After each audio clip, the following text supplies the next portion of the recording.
Welcome to the Multiply Your Success podcast, where each week we help growth-minded entrepreneurs and franchise leaders take the next step in their expansion journey. I'm your host, Tom Dufour, CEO of Big Sky Franchise Team. And as we open today, I'm wondering if you have thought about expanding your recruiting efforts to include international team members. Or maybe you've already been pursuing global talent and you are looking to add to that and increase the number of international team members. Well, our guest today is Jonathan Romley, and he shares with us some trends and best practices with recruiting and the global talent pool. Now, Jonathan is one of the world's foremost experts on global talent management and the future of work. He's recognized as a leading authority in navigating the complexities of international talent acquisition. He's the founder of Lundi, a global talent firm specializing in innovative strategies for attracting, retaining, and developing top talent, ranging from Fortune 500 enterprises to small businesses. You're going to love my interview with Jonathan, so let's go ahead and jump right into it. My name is Jonathan Romley, and I am the founder and CEO of a company called Lundi. Perfect. Well, thank you so much for being here, Jonathan. And just as a way to get the conversation started, I know you've written a book, and it's a very interesting book about global recruitment. And I'd love for you just to give us an overview about the book and what led you to write that.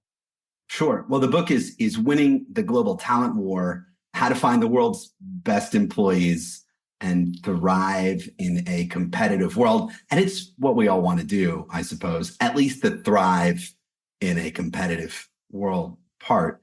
I mean, the book is based on experiences that I've had, both in my own businesses before I started the company that I run today that helps companies figure out this global piece. I was a tech entrepreneur. I've run or founded companies on three continents. So in Asia, in Europe, and in North America, in the US. So I've had firsthand a lot of these challenges, a lot of these experiences, and in some pretty interesting places. I mean, okay, the US is the US. So, we know that we can open a business in the US, and well, that's relatively easy if you are from the United States. But I've opened businesses in Ukraine, in Poland, in China, in the UK, a few different places along the way, now in Canada as well. And well, funny story. We might imagine that business is the same everywhere. And to some extent it is, right? Like, you can buy and sell stuff, and well, it's pretty much the same if that's what your business is. But recruiting, finding the people that are going to work for you and they're going to help you expand your business, whether you're hiring abroad for cost efficiency from the US, or because you're launching a new business or an expansion of your business in another country, well, that tends to go a little bit of a different way in every place, just as does the legal process of forming a company, as do, courts are not all like the US for better or worse in every country around the world. So I've had a lot of these experiences, good and bad, for sure. And we'll wrap those into first a company, Lundi, the company that I run today, that helps companies to find talent internationally, either to expand their business or for operational efficiency, for cost reduction, but also if you're just having trouble finding what you need locally, regionally, statewide, countrywide, at any price, which is sometimes the case, this can also be a game changer for your company. So, I mean, that's what's behind the book. What we've incorporated also into the book are experiences that we've had as a team and that I've had at my company, also working with hundreds of companies to help implement the same processes, the same strategy that I've used in my business, actually the same strategy I used to even start this business, and now with recruiters and talent acquisition professionals in 70 countries. It wasn't by opening a bunch of offices and forming 70 companies, right? Didn't do that. So I think that is really all laid out here. And, depending on where you are in an organization, you've either got talking points to your senior management for maybe an initiative that you want to get into, or, on the other hand, if you're a leader, well, this will give you an idea of how to get this done and how to put the team into place that can execute this for you, whether you're trying to do one person, okay, maybe you do it yourself, or, hundreds or thousands. The structure is in the book on how to get that done, right? We call it the global talent blueprint. What's some of the most significant shifts in the global workforce in that whole landscape that companies need to prepare for or just be aware of? Well, one of them I think we've already experienced over the last 4 years here since the pandemic, which was this. Before the pandemic, almost nobody had really worked from home. Of course, some people, right? The people that saw those papers on the telephone poles that said something like work from home and pull off the phone number and, go door to door. I mean, respect, nothing bad about that. But, that's like what people thought of a home business previously was like the Avon lady, to now everybody was working at home for some time. Now, depending on where you are in the world, that return to office has gone a number of different ways. And, I know in the US, companies have tried either really just to go back into the office or go to hybrid. Not so many people are working still totally remotely, even if they're in a tech company. But in other countries, that hasn't gone the same way, right? So in other countries like the Philippines, you still have a lot of people that are working at home, despite there being lots of office space, tons of office space in the Philippines. In other countries like Poland, well, there was a pretty quick demand for people to go back to the office. And, even the idea of working remotely was the idea of like, you can work remotely, but you've got to be able to be in the office within 30 minutes for a meeting, which basically is kind of like a prison sentence in terms of working remotely. Like you don't even want to drive too far away from your office to work remotely. Hopefully you don't live more than 30 minutes from the office. Okay, maybe it's an hour, maybe it's 2 hours. But anyway, you're not going to be able to get on that plane back from Bali to go to your job. So I mean, what we've seen a shift in different ways of how companies have returned to the office over this time. And then we've seen, wave of resignations and quiet quitting, all these waves we've gone through. But, what we're seeing now as a major shift is in the way that people are applying for jobs and in the way that companies are dealing with more applications than they have ever received, which is weird considering record low unemployment in a lot of countries. So, you suddenly looks like everybody wants a job. What's going on? How is this possible? Doesn't seem like there is a lot of talent on the market. And I think that AI has a lot to do with that. So it's probably one of the biggest shifts, right? Beyond, are we going back to the office? Well, yeah, we did. Beyond this is the impact that AI is having on talent acquisition teams and on businesses that are trying to hire people. And if we look at, by the way, I don't think that I'm an old person by any stretch of the imagination, but I guess that after Gen Z comes Gen Alpha, which who knew? So something like 90%, Gen Z we got, okay, that I got, but Gen Alpha. So I had to go from Z back to A and now we're at the beginning of the alphabet again. So Gen Z and Gen Alpha, 90% already are using generative AI when they apply for a job.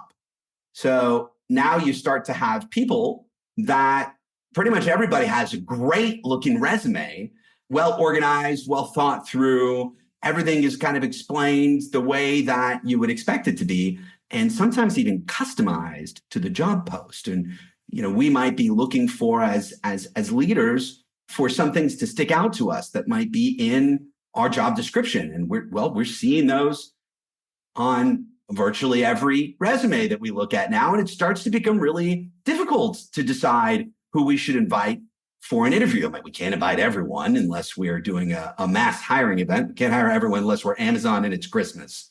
So, this is becoming a big challenge, how to deal with this for organizations that are hiring any kind of employee where the employee is providing a resume for work, or cover letter for work, because these are just, everybody's using AI to do it. And I mean, the companies tried to hack kind of this, well, let's use tools like generative AI to filter through CVs or to summarize resumes and skills and identify, is this person a good fit or not a good fit? Well, the candidates are fighting back. And so now everybody just looks great. And, we're all snowflakes and butterflies. We're all wonderful. But as an employer, it can make your job pretty tricky if you're trying to pull a few out of the bunch to invite for an interview. So this is a big shift. I mean, the impact of AI, and it's like everywhere we go, we hear this, but it really is something that's happening, is going to be a game changer in how companies do their hiring. Already, I mean, what are we going to do? Candidates are going to do what they're going to do. And if there is a way to make yourself look better, executives use resume writers previously, right? You get somebody to spiff up your resume and great. And those services were not cheap to do that. So now you can do that very inexpensively and everybody looks great. That's a blessing and a curse. Blessing for the candidates, kind of curse for employers. And so I'm really interested to see how this evolves, because it's happening right now. How this evolves over the next 12 months, because of course, 12 months now, forget internet years, 12 months in AI years is like 100 years. It's, just goes by like this. A lot of our audience tends to be a growing small to mid-sized business, maybe franchises. And one of the things I've noticed in small business is the use of international admin support as just kind of a starting point where a lot of small businesses start.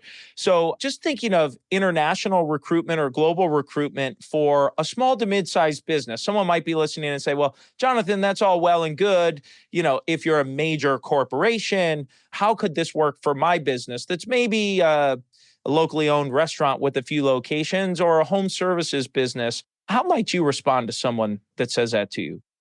The answer to the question depends on what kind of role you're trying to recruit. So a home services business might be trying to import labor from the Philippines, whereas an entrepreneur that has a handful of restaurants might be looking for an admin, a virtual assistant, or perhaps a bookkeeper, accounting, things like this that you could do locally, but you could do a lot less expensive internationally.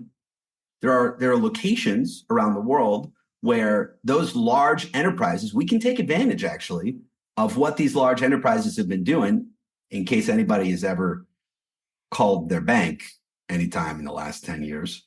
There are plenty of places in the world that American companies use and have for a long time to do things. And the great news about that is that, well, all those people have been trained already.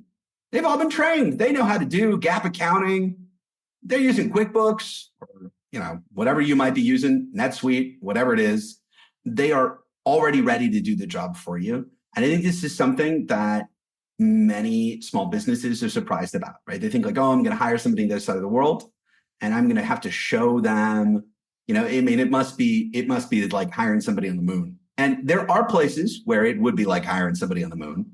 But if you're a small business, there's sort of a smaller set of countries where you might want to start looking, where you could get that started. So, depending on what your requirements are, right, you have to think, and this is actually how we start with every business, big or small. We talk about what are the roles that you were thinking about getting some international talent for before we start any recruiting. Like, what are you thinking about? What are the gaps that you're trying to fill? Or, what are the costs that you're trying to reduce? Where are there some opportunities here that it makes sense? And then let's validate if that makes sense. So for example, are we going to hire somebody in India, which can be 9.5 hours, 12.5 hours, depending where you are in the US, away from you? And are they going to work overnight? And in some countries, that's pretty normal. In the Philippines, working overnight is a thing, because there's a night differential. People make a little bit more money, just like you would if you worked overnight pretty much anywhere. Well, and they see this as an advantage. But you might be thinking about a different location. You might think about, Eastern Europe for one reason or another. And it's really uncommon in most Eastern European countries, particularly those that are in the European Union, for people to work overnight. And the costs associated with that if you employ people legally, as a good Boy Scout, let's employ everybody legally. And of course, this is another question that comes up in this process, right? Which is, once we've identified some ideas, and ideas usually start with, does this person need to work on your schedule? Or do these people need to work on your schedule? And if they do, well, there are some limitations around that. If you're in the US, we'd probably start looking south. Or if you're not trying to save too much money, but you are trying to kind of like reduce costs a little bit, we might go to Canada. It just depends on kind of what your business objectives are. Are we trying to fill a hole, or are we trying to like cut the cost of this role by 70%? And in that case, also, your business objective has an impact on the location. So we'd say, okay, like what kind of time are these people going to be working, or what are you okay with? How much overlap do you need? What is your goal? Are we replacing some staff that's leaving? Are we expanding the business? And we're like, what is actually the goal? And that starts to allow us, and of course, what's the budget, right? And then you can start to figure out where you can go. And then are you willing to employ somebody legally? I mean, which is a funny question, of course, in the States, but many companies that embark on this journey start by employing people as contractors. And now that's all good and fine if you go on, sites like Upwork are good sites. If you want to get an hourly person, you don't need a full-time person. But what may surprise you is, well, less than 1% of totally available. If you looked at talent as a market opportunity, we would say like 1% of the TAM, 1% of the total addressable market is actually like working as a freelancer somewhere. So if we're all trying to go after that 1% of talent, the cost is going to go up. So those people that you'll find on kind of freelance type marketplaces and websites, they're usually going to be looking for more money than somebody that you would hire just locally, right? And the challenge is, how do you access those people, right? Because it's really easy to go to a website like, go to Upwork.com and find somebody for, $8 an hour, wherever it is. The reality of that might be that you're paying two times, 3 times. I mean, which sounds crazy because $8 an hour is pretty good already. They might actually be a market where people earn, 4 or 3. Now, I'm not here to make judgments about whether that's a good salary or not a good salary. I'm just stating facts. And the thing is that, most people in those markets, just as a broad generalization, are employed on like the W-2 equivalent in whatever their country is. Just like in the US, not everybody wants to be a 1099 independent contractor. Not everybody wants to run their own business. Some people just want to work, do their job, file their taxes at the end of the year, maybe get a refund. That's it. And if you really want to access maximum available talent in any market, you first also have to know, is this a country where people prefer to be employed as full-time employees, as like whatever it's called in that country, W-2 in the US? Or is it a country where people prefer to be employed as contractors, like a 1099, but not a 1099? And this may also be impacted by their age, their salary, and the specific type of job that they're going to do. So I'll give you an example, just to go back to Poland again. People under some age, I don't know, it's like under 25 years of age, don't have to pay Social Security. So somebody under 25 years of age would prefer to be employed in this way, right? So there's like all of these market nuances that you need to talk to somebody that knows the answer to this, or maybe ask Perplexity. I'm not sure, but the reality of it is that every market is unique. And that's why you first want to kind of start with this. Where are we going? Where is it possible for us to go? Let's narrow it down based on time zones, budget, things like this. And then let's start to really understand, well, what do we want to do as a business? Because if we're only willing to employ people as contractors, hey, that's cool, no judgment, whatever, that's fine. A lot of countries it works. Argentina has like a free fall of their currency and people are happy to get paid in dollars there. You can send them a TransferWise all day long. But I mean, and they'll sign the contract that says I paid my taxes. And if they did, I hope they did. And I think that you can take that approach as a business, or you can say like, I don't care where I'm doing business in the world. I want to do it in a way that's like legally and perhaps ethically compliant, maybe even morally compliant. I don't know what moral compliance is, but like, that you're doing right by people. And in that case, you may want to try to figure out how to employ them locally. And that might mean, are we going to open a company? If you're going to employ one person, you're not going to open a company. You're probably going to work with an employer of record or some kind of staffing type provider that can help onboard that person in the market.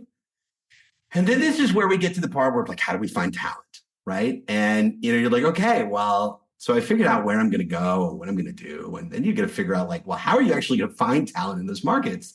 Where do you go? Do you go to a job board? But like, what if the job board is in Spanish? Well, okay, it's probably okay. Spanish, we're in the US, maybe fine. But what if it's not? What if it's in a language what is in Japanese? I don't know. What is in Mandarin? So now you're in trouble, unless that's a language that you speak. I mean, I don't know why you'd be doing that, but if you did, you might find yourself in a pickle. So then you start looking like, I don't know, we've got to hire somebody in China for whatever the reason. How do we do that? Where do we find somebody that can help? And I'm sure you'll find a lot of companies, for example, that are in China that could help you with that if you were able to communicate in Mandarin, but you might not be able to do that. So now you got two problems, right? You want to hire somebody, you want to try to get that done, but you're not really sure how to approach it. And of course, there are a lot of ways to do that. But I mean, anyway, that's the problem that we solve with the business that I'm at now.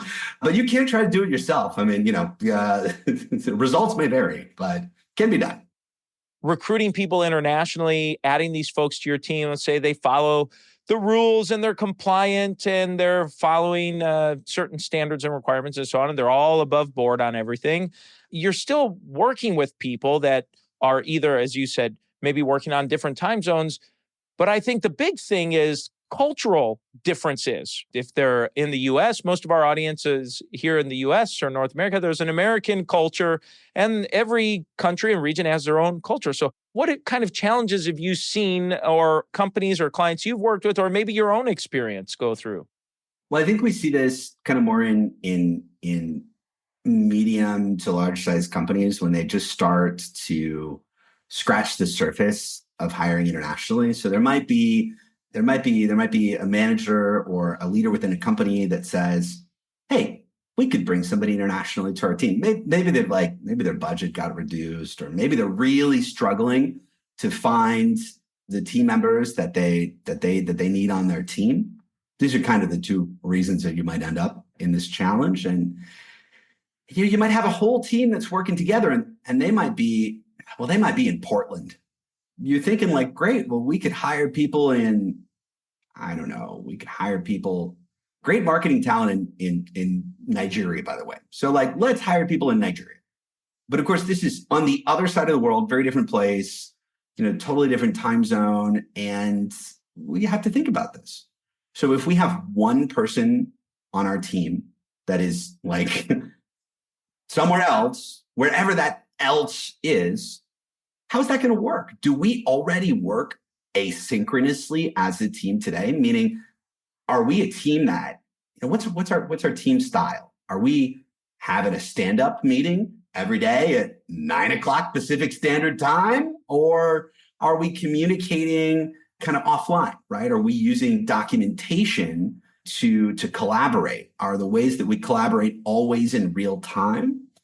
Because if they are, we probably either need to find, we need to find somebody that wants to work on our time zone, which can be done. But again, we're just limiting the talent pool, as opposed to going to somewhere in Latin America, for example, where you could be closer in time. Now, Colombia is much closer in time to the West Coast, Argentina, less so.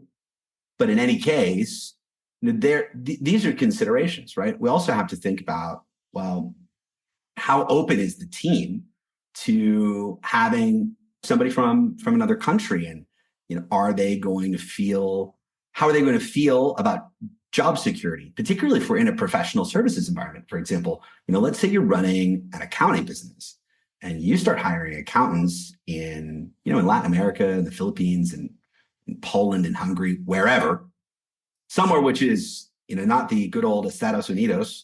And well, how, as a manager, how is your team going to feel when their next colleague is on the other side of the world? How do they feel about job security? How do you communicate why as a leader or as a company, you're doing this. Is it pretty well known, within the team that you're struggling to find resources, or, is there price compression from, is there some price compression that's going on? Do you have some tension with your clients, that you need to reduce your costs, or are your costs increasing in the business? You need to improve your margin. Whatever it is, communication is very important in this area, both with your new team member as well as, with the team that you're going to either start to bring people on board to, or that are going to work together. And, one of the first things that happens when a new international team member comes on board,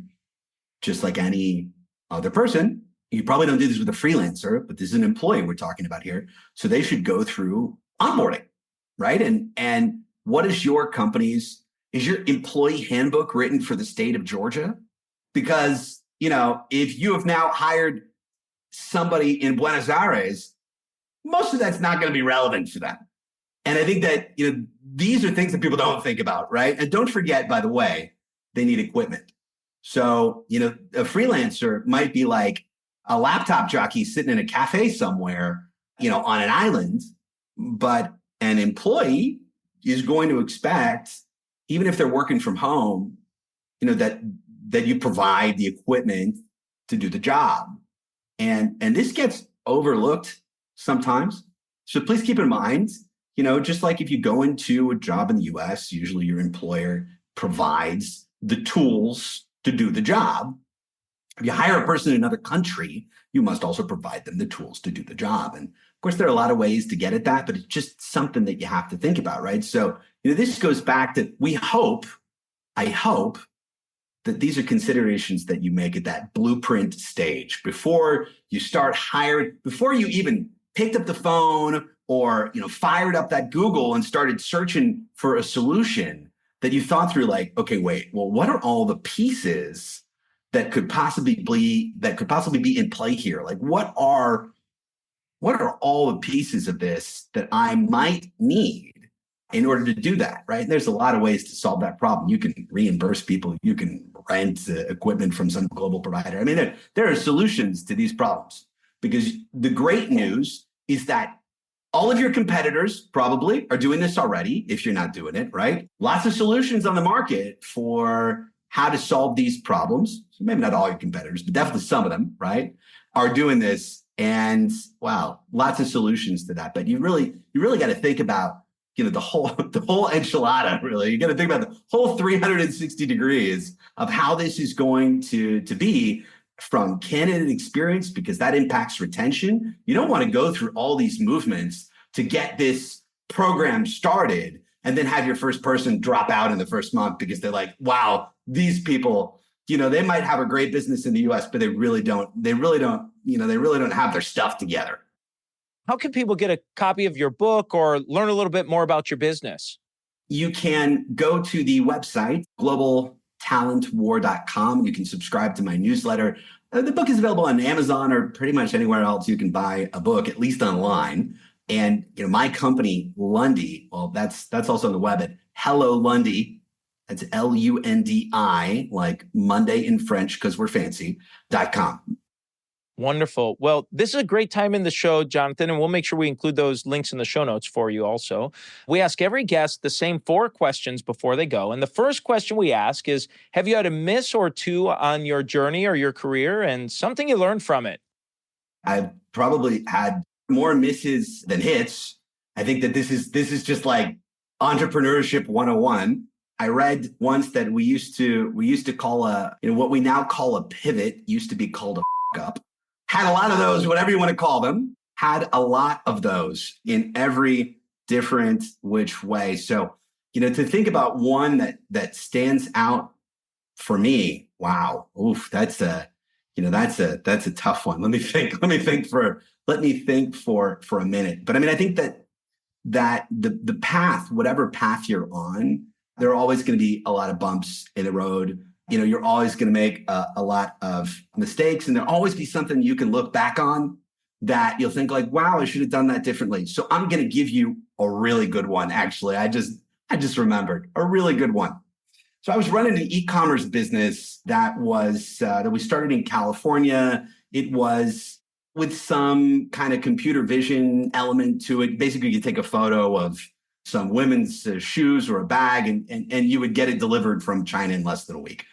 Happy days. So that business required setting up what's called a cross-docking operation, because we didn't have any inventory, in South China, which is, where most shoes and bags at least used to come from. Now they are mostly Chinese companies producing in Vietnam. But anyway, so we were set up with this logistics operation.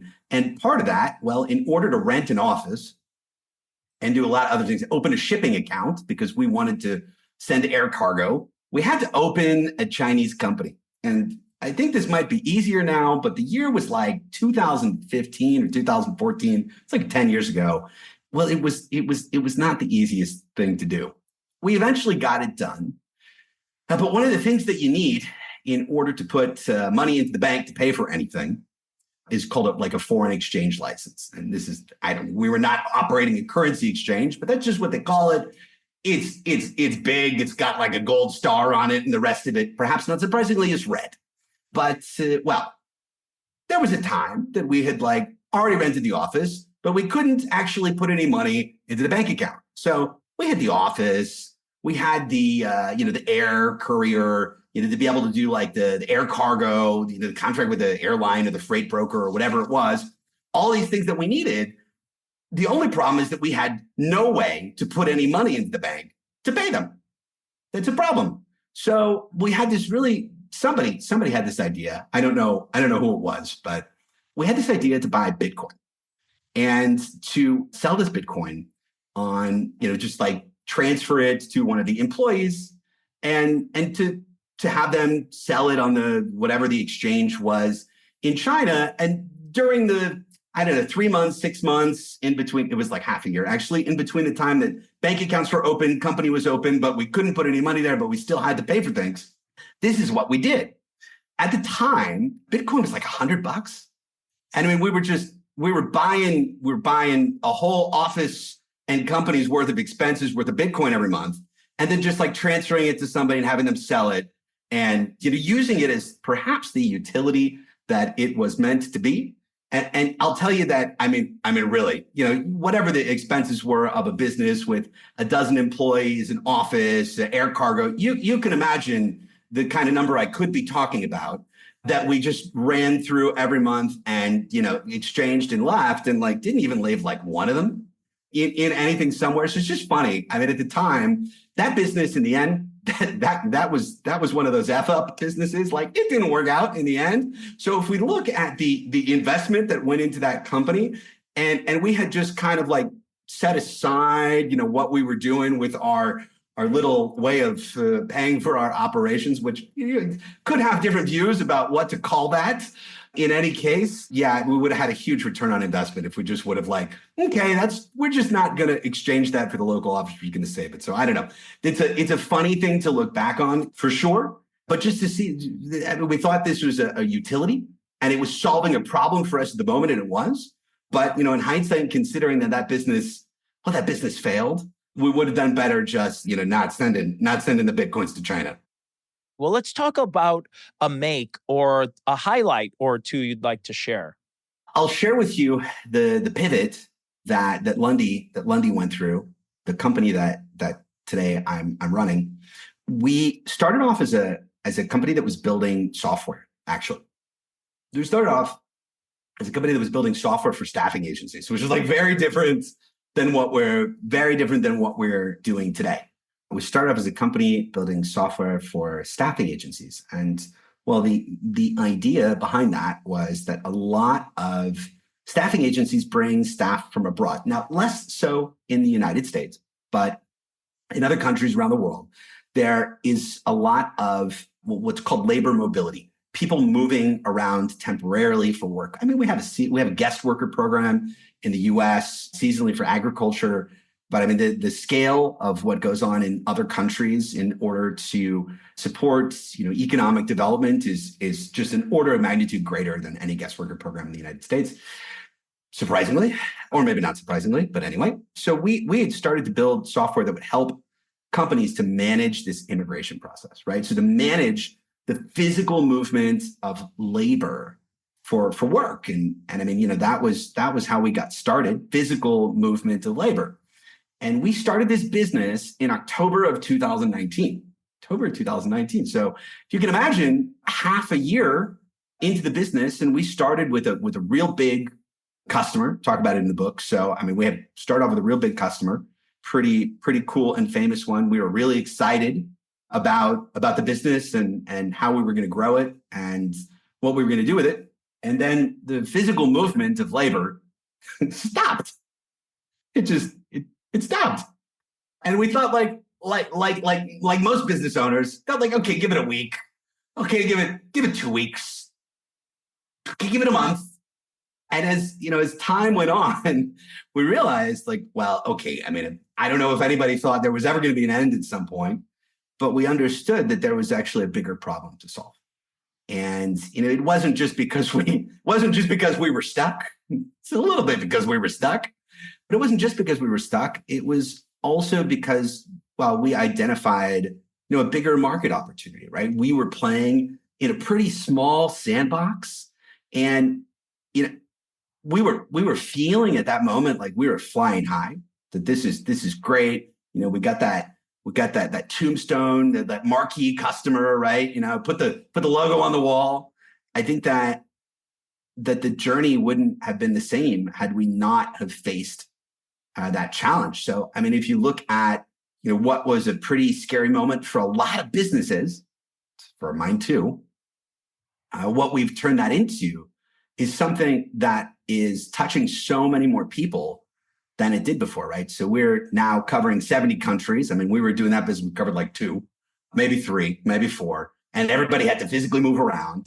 And it was blue collar. It was blue collar labor, right? So we were in production and manufacturing. It was like real different, but filling a need, filling a demand in a particular part of the world, right? And what we were able to do is take a platform that we had built and a process and a structure and a network, and mostly a process for developing that network and the technology for that network to operate on, right? So, I mean, actually, thinking about franchise businesses, right?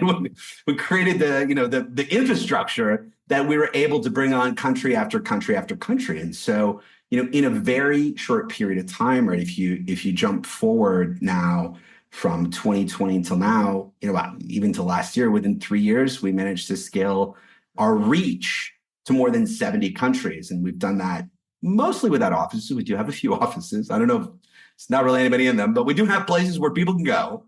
We've done that really on a shoestring of a budget. And it's very hard to raise money for a staffing business, which is like, we can call ourselves a platform, we can call ourselves a technology, but like at the end of the day, let's call a spade because it's a staffing business.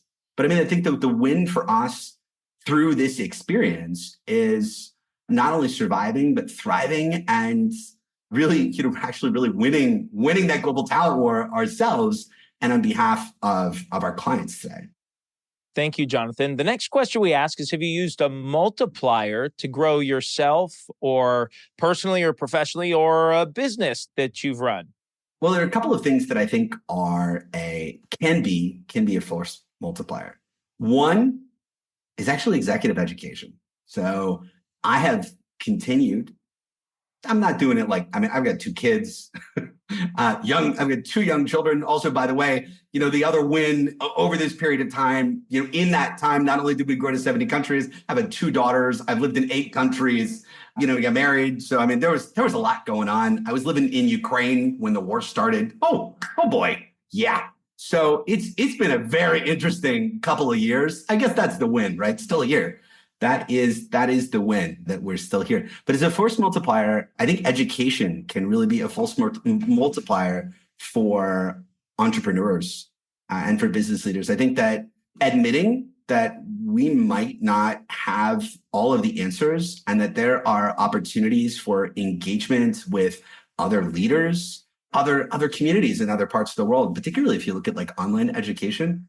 So returning to this idea of education as a force multiplier or just as a multiplier, I mean, that's been something for me that's helped me to, you think it's real easy to think you know everything. And then like, it turns out you don't.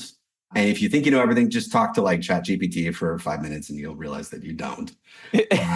Even if she's lying, but in any case, or hallucinating is what they call it, hallucinating. But I think that's been something for me that has helped me to develop. I also think that really paying attention to your health, that preventive medicine is also a multiplier. The stress, like there's a hidden epidemic of, first of all, depression among founders. That's not an issue that I have, but it's something that's out there for sure.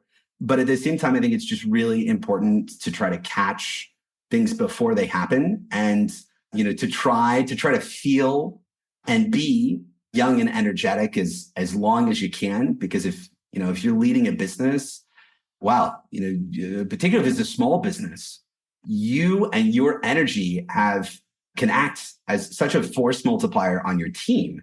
So, if you got to be in good health to do that, right? That's for sure.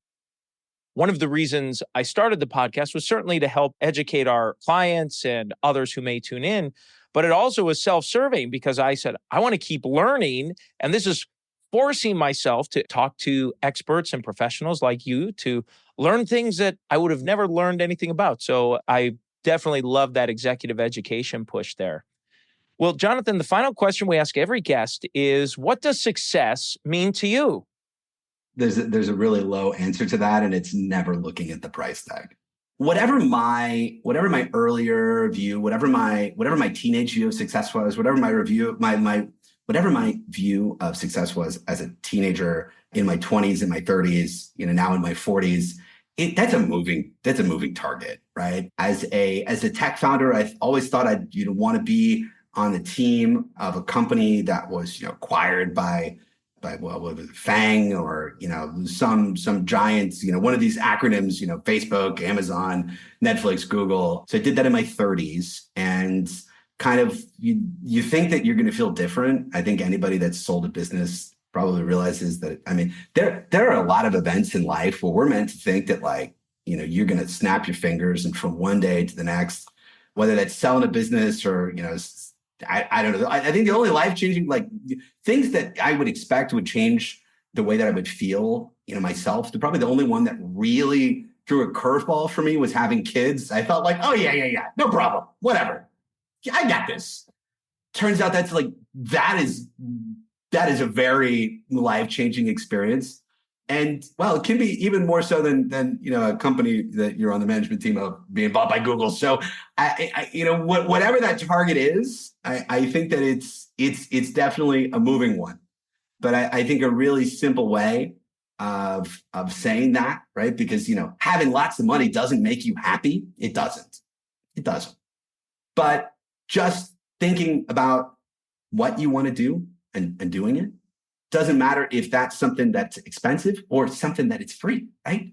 Having freedom, I think, is what success is about. Having the freedom not to set your own schedule, having the freedom to spend time with your kids if you want, having the freedom to pursue a hobby or education, whatever that is, on your own time, and having the freedom, really to be the leader that you want to be in your organization. These are all things that define success. But of course, it starts with just not thinking about whatever anything might cost, whatever that might be.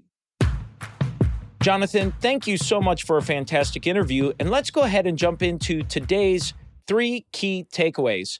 Takeaway number 1 today is when he talked about young workers in today's world, that most of them are using AI to develop and build their resumes when they submit them.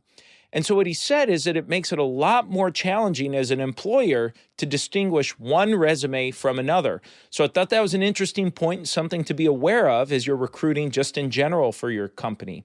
Takeaway number 2 is when he was talking about international team members and bringing on international staff, is that you need to understand what your business objectives are. For example, do you need someone to work the same hours that you're working? Where he described that oftentimes, Eastern Europe does not work nights, but in the Philippines, they do. So they might be working the same hours you are. Things like that are important for you to take into consideration. Takeaway number 3 is when Jonathan and I talked about adding international staff into your domestic team.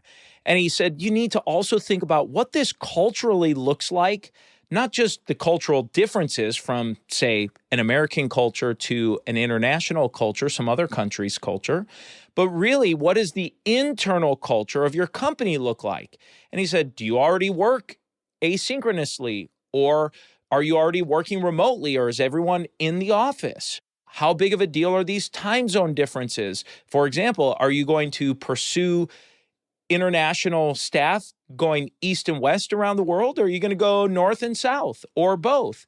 And he said, how will this new international person impact the dynamics of your current team? And so I think these were all great questions and thoughts and things to be thinking about as you're adding folks from around the world, from the global talent pool, into your company. And now it's time for today's win-win. So today's win-win is really just a consideration. Should you consider finding new staff from the global talent pool? And is that right for you and your business? And is it the right time now or later? And one of the things he talked about is that if you are considering to pursue global talent, or maybe you're in the midst of it, remember that the international markets have been doing business with American businesses for many decades. So the groundwork has already been laid. And as Jonathan described, countries already have residents and people that already know how to work either on American time, American cultures, working in these business programs. You're probably using things like QuickBooks and knowing accounting and other types of programs that would be necessary. There are countries and places all over the world that have these specialties that have already been developed due to the international and global economy we are living and working in. So I thought that was a great win-win and a great takeaway that you are not going to be a trailblazer by pursuing global talent. The shift and the pathway has already been built. And so that's the episode today, folks. Please make sure you subscribe to the podcast and give us a review. And remember, if you or anyone you know might be ready to franchise their business or take their franchise company to the next level, please connect with us at bigskyfranchiseteam.com. Thanks for tuning in, and we look forward to having you back next week.